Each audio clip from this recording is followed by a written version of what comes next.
ছোট পর্দার জনপ্রিয় অভিনেতা ফারহান আহমেদ জোভান ও তার স্ত্রী সাজিন আহমেদ নির্জনা সড়ক দুর্ঘটনায় গুরুতর আহত হয়েছেন। বর্তমানে তারা ঢাকার একটি হাসপাতালে চিকিৎসাধীন রয়েছেন। সম্প্রতি নিজেই এ তথ্য নিশ্চিত করেছেন অভিনেতা জোভান। জানা গেছে, ঈদের পর কাজের ব্যস্ততা কিছুটা কমিয়ে পরিবারের সঙ্গে সময় কাটানোর পরিকল্পনা করেছিলেন তিনি। সেই উদ্দেশ্যে স্ত্রীকে নিয়ে ঘুরতে গিয়েছিলেন কক্সবাজারে, কিন্তু আনন্দময় সেই ভ্রমণ মুহূর্তেই দুঃস্বপ্নে পরিণত হয়। জোভানের ভাষ্য অনুযায়ী গত 11 জুন কক্সবাজারের মেরিন ড্রাইভ সড়কের হিমছড়ি এলাকায় তিনি নিজেই একটি স্কুটি চালাচ্ছিলেন এবং পেছনে বসেছিলেন তার স্ত্রী।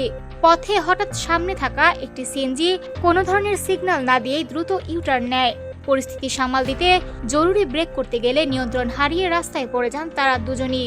দুর্ঘটনায় জোভান ও নির্জনা উভয়ই শরীরের বিভিন্ন স্থানে আঘাত পান। তাদের হাত পা ছুলে যায় এবং শরীরের বেশ কয়েকটি স্থানে জখম হয়।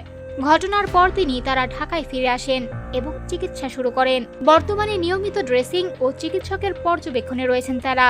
জোভান জানিয়েছেন, চিকিৎসকদের পরামর্শ অনুযায়ী আপাতত সম্পূর্ণ বিশ্রামে রয়েছেন তিনি।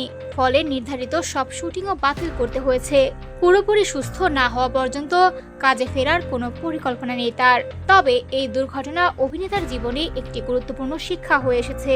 তিনি বলেন, রাস্তায় অনেক সময় আমরা অতিরিক্ত আত্মবিশ্বাসী হয়ে যাই, মনে করি একটু বেশি গতি বা সামান্য ঝুঁকি কোনো সমস্যা নয়, কিন্তু দুর্ঘটনা কখন, কোথায় এবং কিভাবে ঘটবে তা কেউ জানে না।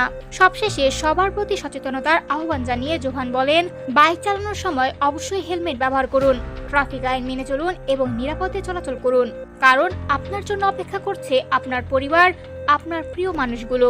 গন্তব্যে একটু দেরিতে পৌঁছানো যেতে পারে, কিন্তু নিরাপদে পৌঁছানোই সবচেয়ে গুরুত্বপূর্ণ।